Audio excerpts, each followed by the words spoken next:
Well, Harmon, my friend, how are you doing today? I'm doing great. Thank you, Tim. Excellent. Greetings from Nairobi. Yes, it's great to connect with you from Nairobi. It's 9:17 in the morning where I am. What's the time there?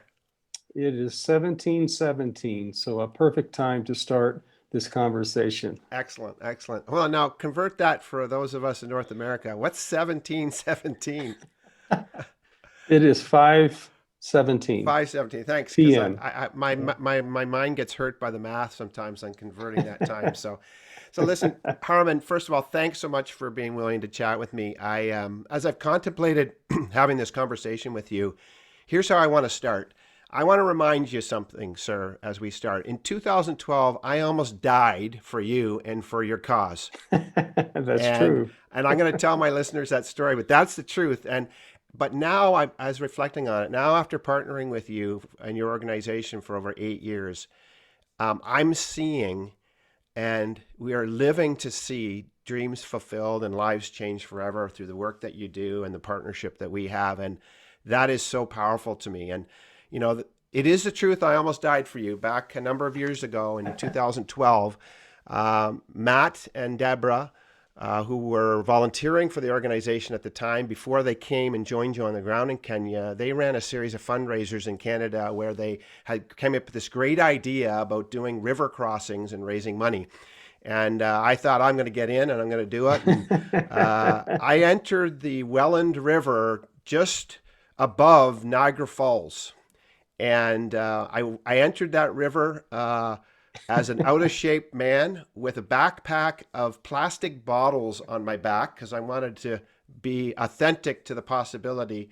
And I entered the Welland River, and I tell you something, within about 2 minutes, I realized I was far beyond my capacity, and the current was strong. And by the time I got out in the middle of that river, I was so glad because I was about to enter that river 15 minutes earlier with nothing on my back. And my wife said to me, "That's not a good idea, Tim." And so I didn't even know if those bottles would hold me up. And I was panicking and I was exhausted in the middle of that river. And by the time I hit the other side, I thought I was going to have a heart attack. But you know what? I tell you something, it made me realize how dangerous rivers are. And I came face to face with the danger of that river that day. And that's the exciting thing for me because you are helping people survive the danger of rivers and the work that you do and other things that you do. And so I want to give a bit of context for our relationship for my listeners and a bit of background just so Sure. we'll set this Yeah. up. So, Yeah. so I originally met you And actually. thank you for that, by the Oh, way. well, thank you. Yeah, listen, it was a pleasure. My wife was not happy with me, Herman, after that. She said to me something like, "You fool." Now, she may have used Yeah, I've other been called words. that before as well, She may many have times. she may have used other words, but so I originally met you, Herman, back in 2011. I had mentioned introduced to you by Matthew and Deb, and they were volunteering at the organization at that time. And since that time, we've been able to develop. We've become partners in some of the work that you're doing, and through the charity that I'm involved in Canada called Initiative 360 Take It Global.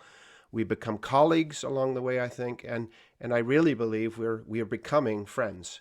And that's the most exciting part of the journey of life where you meet somebody you've never met and you Yeah. encounter, and then your relationship grows and the dynamics change. And I want to give my listeners a little bit of the history of your organization, and you'll give some more today, obviously. But Bridging the Gap Africa, this not for profit organization that you founded, and your team has really been dedicated to serving people and saving lives and improving the quality of life for marginalized communities in Kenya through the construction of footbridges. Who would have thought of it, right? And Yeah. obviously you did. And those footbridges are providing safe passage over dangerous rivers and ravines for people, increasing access to our children to school, getting there safely, coming home, sick people to reach hospitals, villagers to reach markets and commerce and sources of income. And you wrote you. I know that you built your first bridge in 1997. You've been at this a long time in response to the Yeah. need that you saw. How many bridges have you guys built to date? Well, over 65. I That's think we're amazing. pushing that. That's amazing. And I That's wish I had the exact answer, but I was building uh, bridges all by myself a long time ago, just me. just me in the bush. It's amazing and So amazing. And I know there was an interesting plot twist in your story in 2010 because you're a humble man serving people in the middle of rural Kenya with very few people taking note probably. And something happens in 2010 where somehow you get on the radar screen of CNN, and you not only do you get on their radar, but they acknowledge you in 2010 as a top 10 CNN hero. And what an amazing, what an amazing just confirmation regarding the work you do and the person you are. And I'm sure you'll share about that. You are a passionate man. You're passionate about so many things. I know you obviously love adventure with what you do. I know you're a musician. yeah, I know you're yeah. passionate about helping people. And the reality is, as I think about it, Harmon, your story and the story of your team positively impacts and changes the stories of people's lives and their communities' destinies by building bridges to a better world, uh, and helping people. And I know that you called it the walking world, and you introduced me to it. And obviously, you're going to share about that with our listeners today and your journey there. But Harmon, as some of our conversations do, even outside of this Uncork conversation, that a great conversation is often kicked off with a great drink. And I know you like a good scotch, and I do too. And so I think you have a scotch today. What are you drinking, by the way? My stocking stuffer, Oh, what a is it? 12-year-old Macallan. You know what's funny enough? We didn't, my listeners may not believe this because we didn't touch base in advance, but I'm drinking a 15-year-old Macallan. 15. There you go. Well, So I'm going to pour myself a drink. I know you've already poured yourself a drink. I'm going to pour myself a drink. And I know for those of you who remember, it is 9:17 my time, but it's 17:17 in Nairobi. So cheers to you, sir. actually is 17:24 and it is 5 o'clock anywhere. So Perfect. Cheers. here- Mm. Macallan is a great scotch. I actually went to a private tasting paired with food recently, done by a Macallan person. I tell you, oh, it's a wow. great whiskey. That's for sure. I All right. agree. Well, listen, Harmon, I want to ask you to just share your story. Tell us the story of Harmon Parker and where you've come from, where you are, and where you're going. Wow. That's that's a big question, Tim. It is, I know. Well, stories are so much a part of us, and I've lived long enough to have enough stories for us to discuss probably for a month. Mm-hmm. But my story starts as a young teenager, and um, my life was not going on a good track. I was actually involved in drugs and didn't have any idea or any hope in life. And that was one way for me to cope. But fortunately, obviously, things have changed since then. But even back then, I recognized that there was something within me um, that was driving me, even in the midst of going in the wrong direction, if you will. Mm-hmm. And I always had something in my gut that said, you have a purpose in life. Hmm. There's something within you that will make a difference. And I had no idea what it would be. I got expelled from junior high school, imagine. So that kind of gives you just a background. But even then, though, in that negative part of my preparation to become who I am today, I learned things, and I recognized back then that I was a leader. Hmm. And unfortunately, people followed me. For good or for ill. I know that feeling. But anyway, it was always really interesting because when I got high or whatever drug or whatever I was using, I would always end up in the kitchen at a big party, a house party with my brother Steve, and we would end up kind of just hanging over, the counter and talking about God Hmm. and how He reaches out to us. So it was really interesting to have that dynamic of being stoned and then God comes into the picture. Hmm. But I realized that I did have I was fully aware that there was something in me that I would discover one day in the midst of going in the wrong direction. Hmm. Hmm. And I mean, one of the questions you could ask me would be, who is one of the most influential people in my life? And I would have to say, without doubt, it was my brother Steve. Hmm. He's 2 years older than I, and I have an older brother as well. But without going into all the details, my brother Steve confronted me one day regarding my drug habits and the direction I was going. And he had the courage, he was brave enough, and he was big enough. And he confronted me with what I was doing, and it changed my life just in that one moment of time. And at that moment, after he challenged me, because he's someone who is a major part of my life, um, I never took another drug or smoked another joint or shot up another dose of morphine since that day. Wow, And that's a put transformation.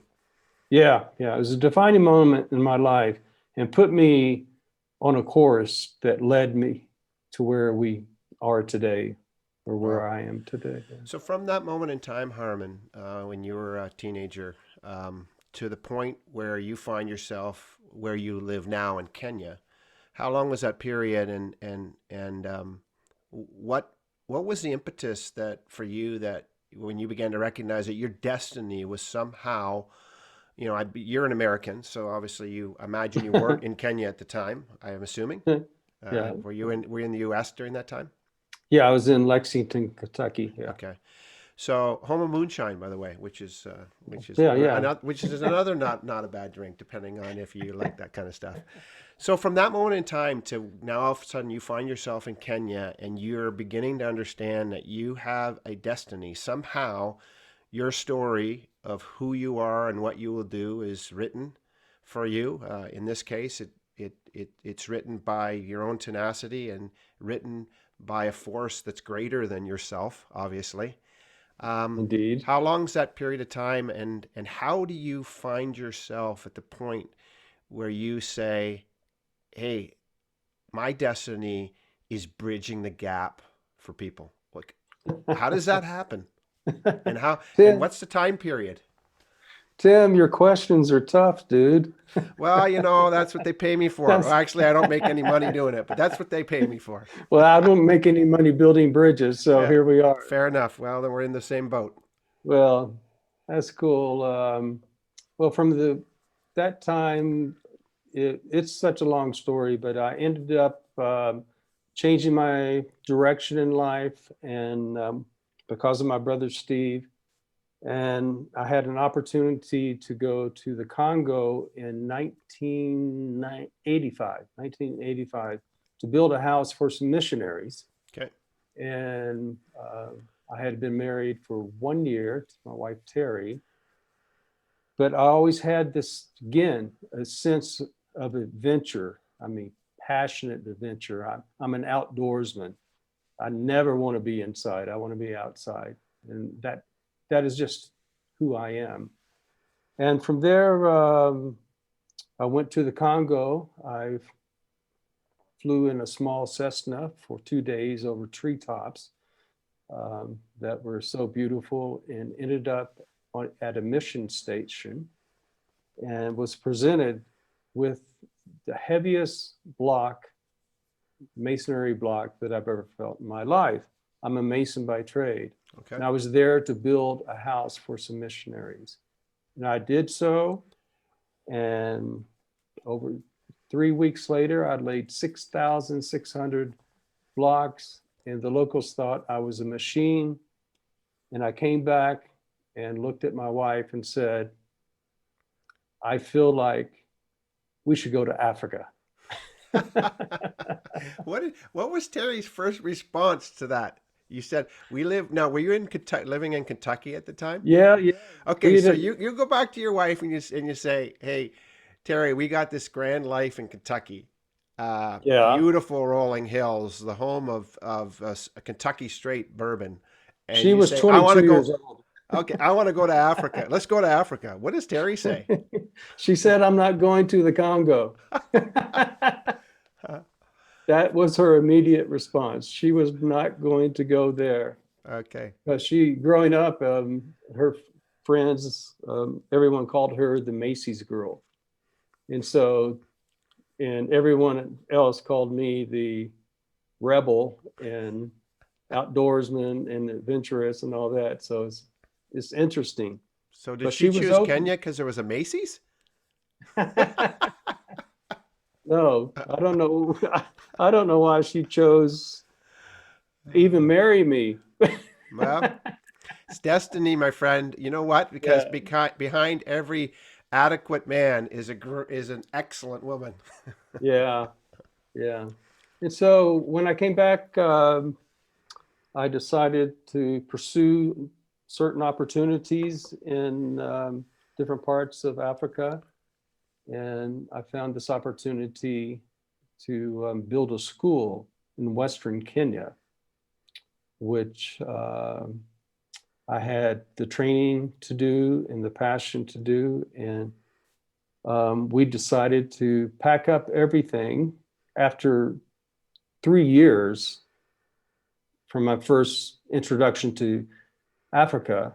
Um, it took 3 years for us to find this opportunity, and we jumped on it with a 3-year-old son and 3 pieces of luggage. And we arrived in Kenya at 3 a.m. in the morning. I'm not joking, with nothing but that, and a passion and a belief that we can make a difference, because there was destiny and there was purpose burning in my stomach. Hmm. That's powerful.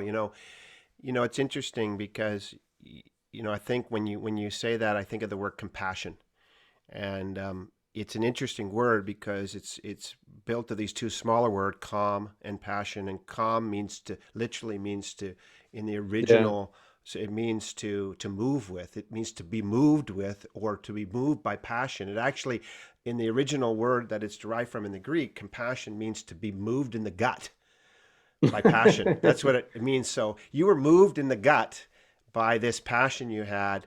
And so let me ask you, from going from building schools, which are done, in relatively open spaces where there's not a lot, hopefully not a lot of water around to interrupt the school building. How do you go from building schools to deciding one day that you're going to start doing the dangerous work of building footbridges over, and I've seen them because I've had the privilege of being on the ground with you in Kenya, and being there when we saw at the opening of a bridge and seeing projects and working together.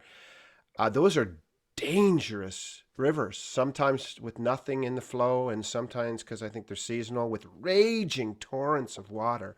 How do you go true. from the hard work of building schools to the deep and dangerous work associated with river crossing and bridges? How does that enter into the destiny of who Harmon is? Well, I'll try to make this story so short.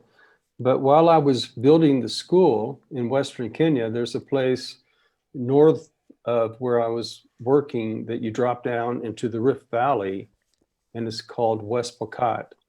And a friend of mine happened to be living there and working there doing water projects and other types of, where he literally built his own house on a river. And he was asked by an organization, big NGO from Switzerland or Sweden, I can't remember, if he could build a footbridge. And we knew the director very well. And basically, he invited Jay and I to his office and said, all the people from Pokot are coming, and saying that we appreciate your fish ponds, we appreciate your irrigation schemes, we appreciate the onion projects and the tomato projects, but our people are suffering and drowning, and they can't get to market because we don't have bridges over the dramatic rivers that flow through this region.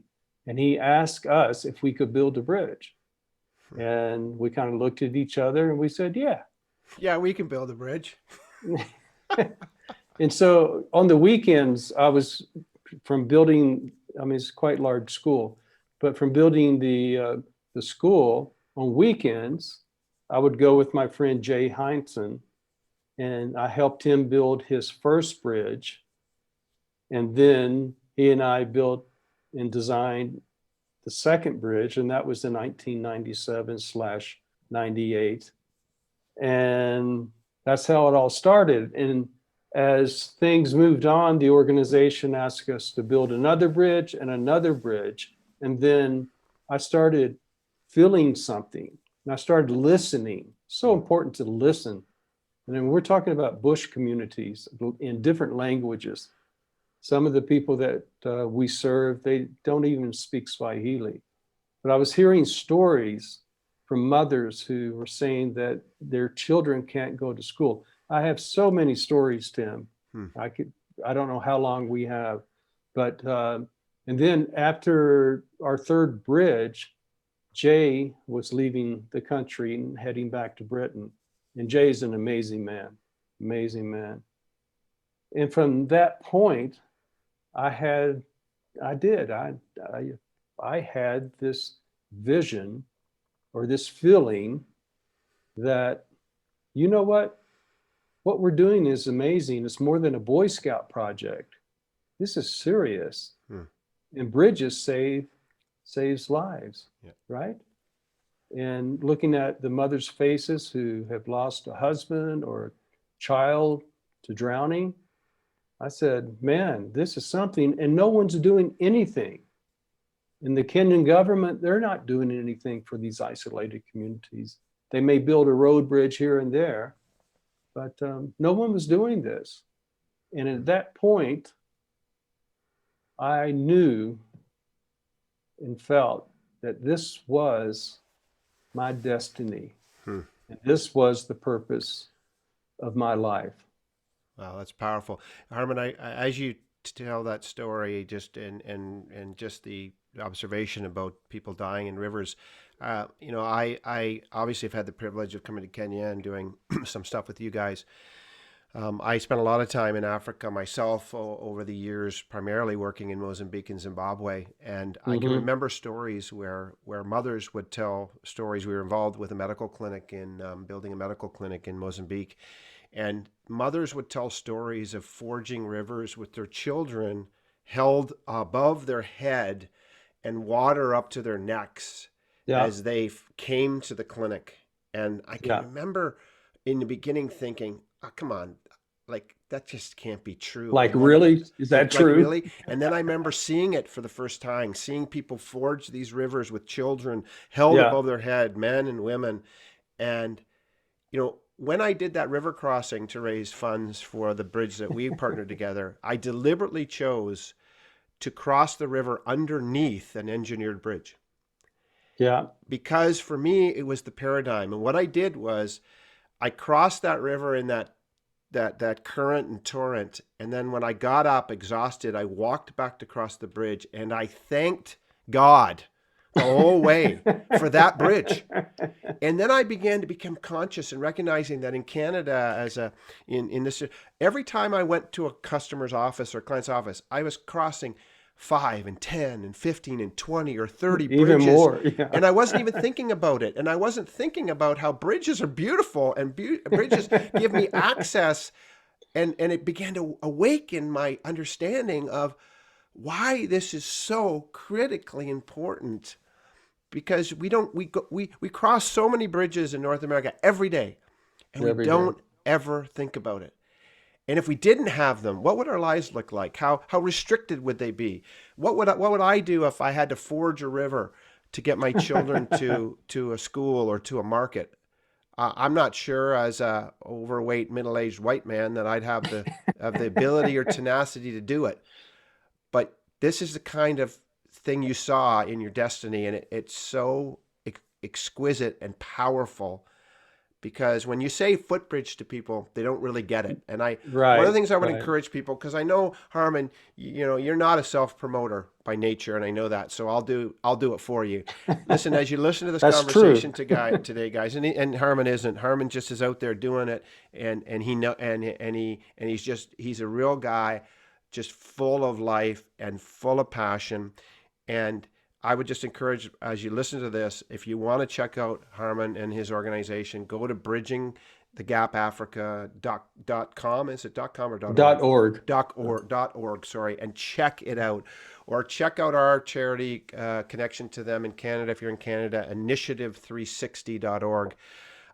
Just not necessarily to give. You can give if you want to what Harmon's doing, but to see what's happening, see the pictures, see the people that are impacted, see these bridges, because bridges are beautiful things, Harmon, and you've taught me that. I thought bridges were ugly. Functional. Bridges, apparently, according to Harmon Parker, are beautiful things, and you have made a believer out of me, Harmon. I have driven people crazy by saying bridges are beautiful things. And they are. They are the most beautiful things. But as just to note, especially go to Initiative 360's page to see Tim swimming across this river and barely making it. And check out my website too if you want. But definitely see Tim. It's so crazy. You know what's interesting as you talk, and I want my listeners to know that, in advance of the conversations that I have with people, we do a little bit of back and forth, and I provide a bit of a conversation outline, but really the organic conversation in the moment is more important to me. And one thing I want to say as we talk, Harmon, is that, Steve, obviously Steve in your life was a bridge to something better.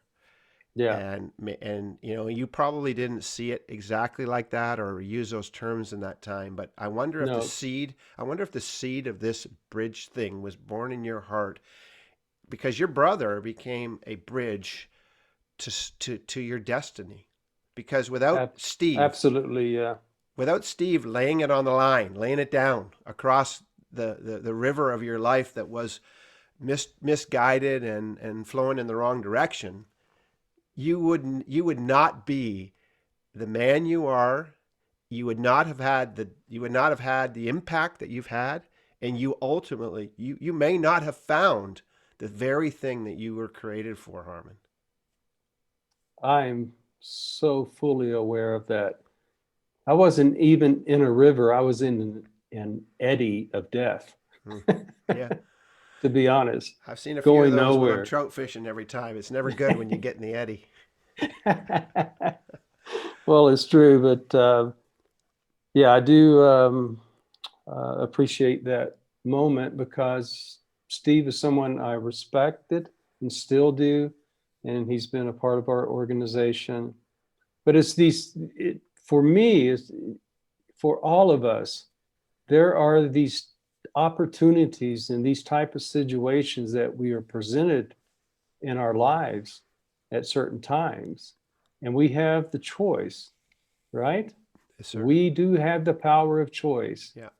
To say, I'm going to receive your exhortation and your challenge and your ass chewing. Yeah, yeah, yeah, I like that exhortation and ass chewing. Those, by the way, those are two things I've had several of over the years, both by myself, other forces in the universe, and my own wife and family for sure. So let me ask you a question. Along this journey, you're out here busting your ass for the benefit of people, building bridges, uh, you know, All by all myself, by by the yourself, way, culling it out, figuring it with out, all the stuff that's going on. Can I ask you a question? How in the world does CNN find you? I mean, because you're in the middle of nowhere. I've been where these bridges are. You're in the middle of butt kiss nowhere. How yeah, does CNN find you, and how do you become a CNN hero? And what is all that about? And I think as a result of that, maybe as a result of that or before, I don't know, you end up doing a TED talk. I mean, how does a guy in the middle of nowhere, a white guy who does stand out in Africa, obviously, how does that happen? a white guy that has almost zero talent apart from music. I'm a guitar player and have a passion for that, and I'm just a construction stiff. That's my background. Long story short is that I didn't even know it, but a friend of mine who is the director of a missions organization, a global missions organization, wrote to CNN because every year CNN has this show, CNN Heroes, Yeah. which has a huge following. 20 million people saw uh, my segment that night. And so Gary Henley wrote the producers to CNN and um, and filled out a form, an application, suggesting that I could be considered as a CNN hero. I didn't even know it. I had no idea, and so Of out of course not. nowhere, Of course not, because that's why you do it. had Of course not. no idea. Of course And not. we were heading to the States, and I think it was like two days before I was heading to the States, and I got a phone call from a CNN um, hero producer, and she said, "Hi." Hi. Hey, how are you? And Uh, she said, "I just want you to know that you've been nominated to be a, well, first of all, she asked me a ton of questions. And then the IRS had to get involved as well. They had to do a background check and then police background check. And I cleared everything just to let everyone know. fair enough. And so, anyway, it was a surprising, incredible call. And my first conversation with her, um, Danielle, went for more than 2 hours about my life and what I've done. And from there, CNN chooses out of, I don't know, 60,000, 30,000 people around the world who have been nominated. They choose 25, the top 25. And so somehow I was chosen to be in the group of the top 25 CNN heroes. And after that, CNN puts together a blue ribbon um, panel to choose the top 10, Wow. which included Muhammad Ali, which is one of my heroes, and a bunch of other celebrities and, really famous people that, People, so in the same year that the float like a butterfly, sting like a bee man was a top yeah, 10 hero, there's yeah. this, there's this, there's this adventurous white guy who told his wife 3 years into his marriage, "Hey, let's go to Africa." There you are, Harmon. Yeah, yeah.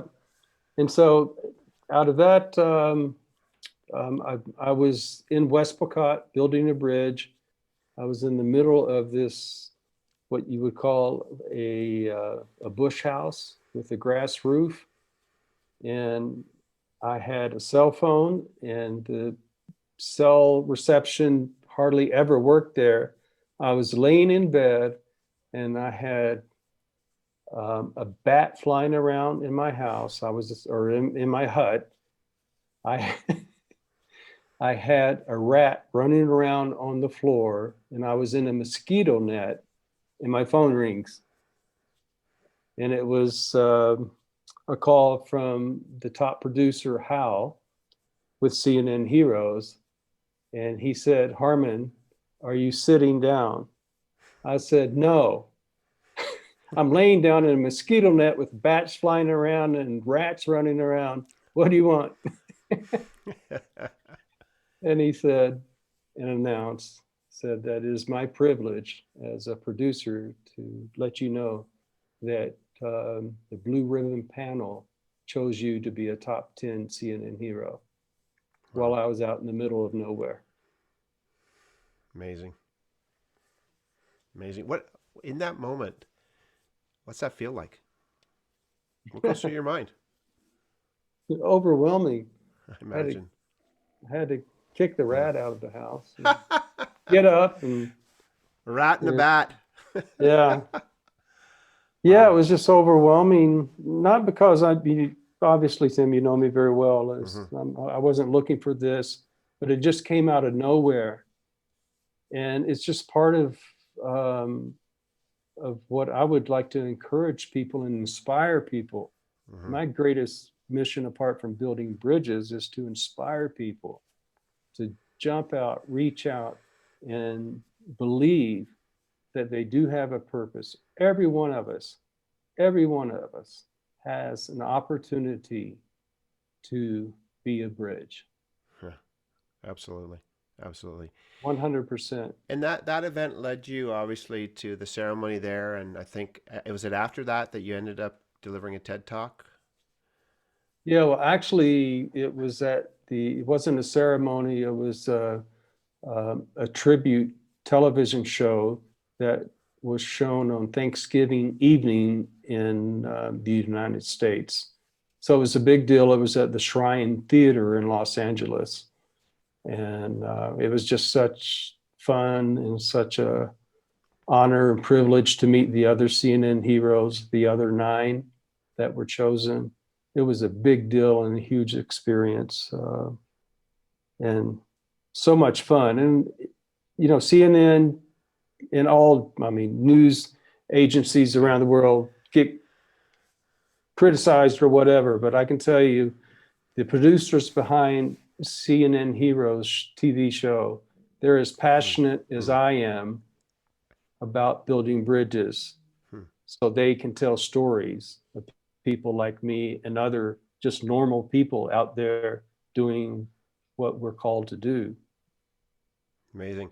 And that the TED talk that you ended up giving, that's online, right? People can find that Yeah, still. yeah, I know yeah, I've watched it. It's super engaging and stuff. And so listen, we obviously have a very finite amount of time that we can chat today. And my hope is that people who are very interested, by the way, if anybody heard that, that was my, that's my dog. If you heard the ears flapping, he's a Chihuahua Dachshund mix. And so he's what? got like a Chihuahua Dachshund body with super big Chihuahua ears. So if you heard that flapping, it was my dog. So listen, you know what, when you think about coming from that moment, and people can find this stuff online and hear it. I know I was inspired by it, but it's so easy, I think, when we talk about destiny and all this stuff, for people to get the wrong impression that somehow it's easy, or somehow Yeah. because it's destiny that it's easy to get there, and it's not. No.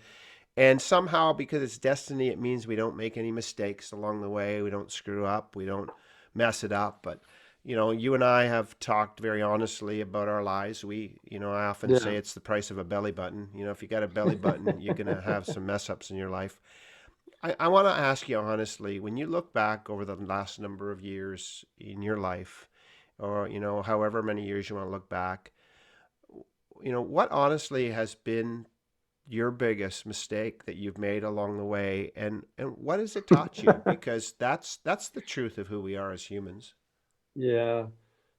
Tim, we don't have that much time to tell Well, you I know I don't want all about your mis- hey, I don't want all all your my mistakes. all my F ups. Yeah, I don't want all your F ups. Excuse my I know, I know, excuse I my know. language. I don't want all of them because that would be a whole nother. That could be a year's worth of podcasting. I would, for me personally, in the Yeah. way I'm wired, the biggest mess ups and mistakes I've made in life was not to follow my gut Hmm. instincts, Interesting. without a doubt. I could give you, Huh. I could give you, something, or tell you a dramatic story, and there's many of where I failed. Yeah. I fail every day. I mean, really, Yeah. Me too. I'm being honest. Yeah. But the number one thing for me, and I'm older than you are, but I Is can that say without possible? a doubt, It is. but I can say without a doubt, and I'm 65 years old, by the way. You don't, And Harmon. You, by the way, you have aged well like a great whiskey, sir. That's well, for sure. you're too kind, and he's not paying me, No, I'm not by the paying you. way. And tell Terry I'm not. You're not paying me either. But to get back to your point, I would definitely say without a doubt is that I went against my gut instincts because Hmm. I wanted to please someone else then and make them feel good instead of me having the balls to say no. Hmm. Hmm. It's interesting because you describe it as a gut instinct, and we talked earlier about where this began with you. It began in your gut, and Yeah, it's interesting that we interesting. Yeah, find ourselves back to that conversation here, which is, you know, and it's kind of funny. I work with senior leaders all across North America and into Europe, and I would say, Herman, that the thing you've just articulated is something I hear them talk about as well. So oftentimes, even after long processes and stuff, it was their original gut instinct yeah. that was more than likely right. Yeah. So it's a great encouragement to people that one, the journey starts by following your gut, the fire burning in your gut, Yeah. and the journey is enhanced and sustained by continuing to follow your gut. And even as the exciting thing, I know that you have a team of people now that works with you, and they all have gut instincts, and you I don't know, you bring all that sort of raw sense of reality and truth and what's right, and you bring it together, and you mix it together, and it makes a really awesome recipe for success. Not total success. There's always failure along the way. And I know we don't have time to get into it all today, but I Yeah. know last year there was some significant, 100-year event flooding that took out many of the bridges, both your bridges as well as bridges that were um, built by the government. And the exciting thing is that through funds raised, through the efforts in U.S. and Canada, through Hmm. funds raised through those river walks that were done at the inspiration of Matt and Deborah in Yeah. Canada, we've been able to partner together to just recently, I believe, within the last week, officially complete another bridge that you attended a official ceremony, I think, just a week ago. And Yeah. that to me is the most exciting part, is that somehow, I can remember the first time we met, Harmon. We met at Matthew's house in Cambridge, not far from where I live. And I remember sitting in the backyard by the fire, having a scotch, and talking about what the potential of putting our hands together on the plow would look like. And, I look 8 years later, and, I believe over that time we've been able to partner with you primarily. I want to be very upfront, primarily through the great work of Matt and Deborah. Matt's a bridge engineer in Canada, and he really called together a community of bridge engineers in Canada, and Indeed. Yeah. so many of those funds, 100%. yeah, those Yeah. funds came from those people, and it's exciting. And And you know Matthew's passion yeah, Matthew's is what. passion, and I think even in his engineering expertise, because obviously you were Yeah. a mason building bridges that were great, but Yeah. you've learned a lot over the years, and I think the bridges For that you sure. bring today, you build today, I believe you call them the M type bridge, which is Named after named Matthew. named after Yeah. Matthew, a In his honor. great friend of Yeah. mine, and a man who, really has had a great impact in this whole journey for me. And if it wasn't for Matt and Deborah, we would never have met. And we don't have time to explore it all, but when Deborah came over, she was starting to explore vetiver as a particular type of grass to be Hmm. planted, and just all these things that happen, which is really amazing. Amazing. So listen, Harmon, we could go on forever, and maybe we need to do not maybe we need to do another one of these conversations at some point Okay. for sure. I But would love to. let me ask you two questions as we finish up. Okay. Are Number they one, tough questions? they're always tough questions, but they're always This is tough like questions. hard talk. Yeah, well, it has to be. If it's easy, everybody would do it, Harmon. So, Exactly. listen, Okay. my podcast, this idea, it's called the Uncommodified Podcast, and for me, that Hmm. boils into this idea that if we're not careful, not only do we trade in commodities in our lives or in our businesses, but we become commodities. We become dime a dozen kind of people. We fall into the background. We fit in because of convention, and we become very vanilla. We become very anemic over time.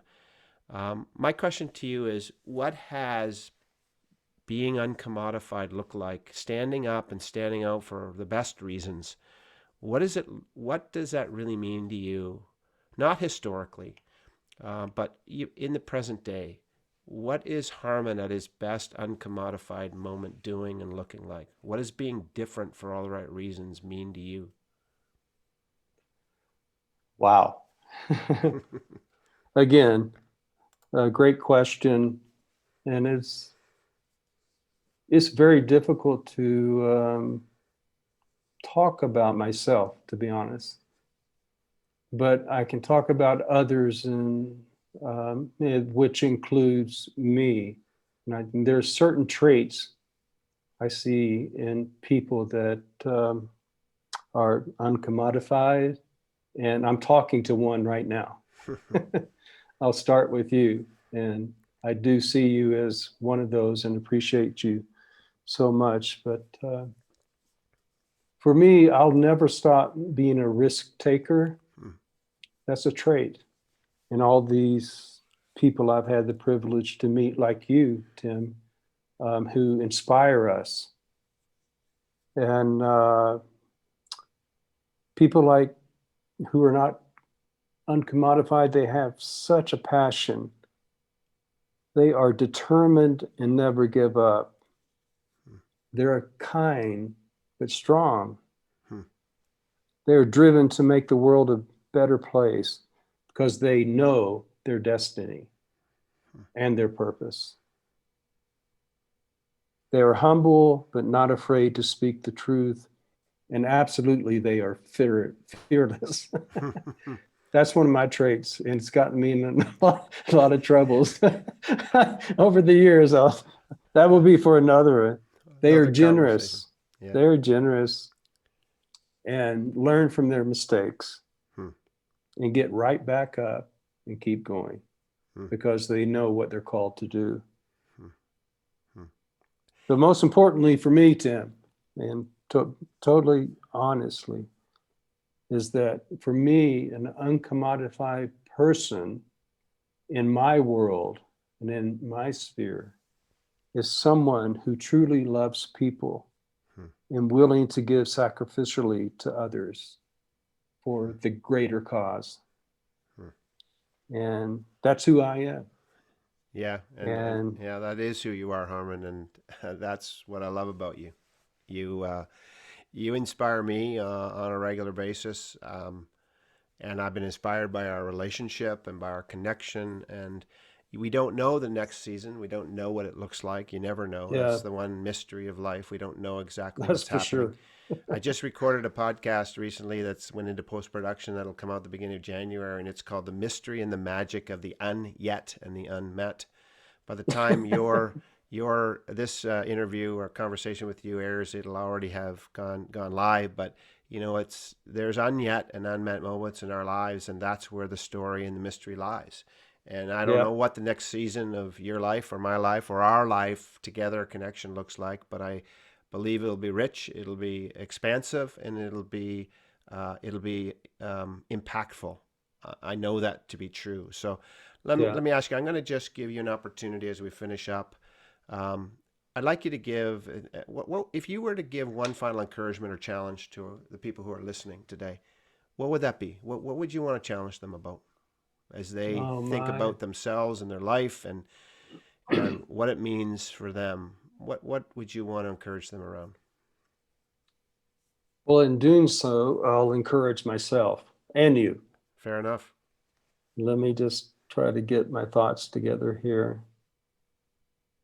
I would encourage everyone at any age not to let fear keep you from doing whatever it takes to discover what is inside of themselves, Hmm. yourself, that makes them different, uncommodified. And never say, I don't have anything to offer. That's just a lie. Hmm. It really is, my friends. Never say, I don't have anything to offer or I'm not special. Everyone is special. Everyone. Everyone. We all have the opportunity to be a bridge and to be a bridge for a better world. And I would also say, be bold, open, and believe you can change your way of thinking. Right, Tim? Mm-hmm. Because we get in these ruts of the way we think about ourselves, but be open to change. We have that power of choice. I really believe that. One kind word to someone may change their lives. An act of kindness can change that person who needed to be helped or loved that day. We all have the power, innate power within us to be a bridge, to be a bridge, to meet in the middle, to dig an anchor, whatever we have to do. But it's such a beautiful thing because bridges are beautiful things. But be inspired, my brothers and sisters, and don't give up. Don't believe the lie that says you can't do anything. My God, if if I'm able to do what I've been able to do in my life, then anyone can. And I truly believe that with all my heart. Awesome. Harmon, so well put, and just such. I mean, people listening don't know you well. And I'm still in the journey of learning who you are. But I want to say I really appreciate what you said. And here's how I want to finish today. I mean, this has been for me, as it always is, as Harmon, when we talk, it's a powerful and Yeah. inspiring conversation. And my encouragement to our listeners as we finish today is this: as you consider and as you ponder this conversation, and I hope you do. I hope you ponder this conversation. I'm encouraging you. I want to challenge you. I want to strongly encourage you to find ways to distill and activate all this, just like the spirit that we drank today is distilled. It's matured. But as you distill all this, do us a favor. Email me at tim@theuncommodified.com or connect with me on social media and let Harmon and I know how you're uncorking all this in your life and how you're becoming a bridge to the better world that you want to create. It is not up to others. It is up to you. It's up to me. It's up to Harmon. And this is the grand destiny that we all have. That somehow the world's future, its better future, is in our hands. It's in our hearts. And ultimately, as Harmon has said, it's in our guts. And that is my strong encouragement to you as we finish today. Thank you for listening and have an excellent day.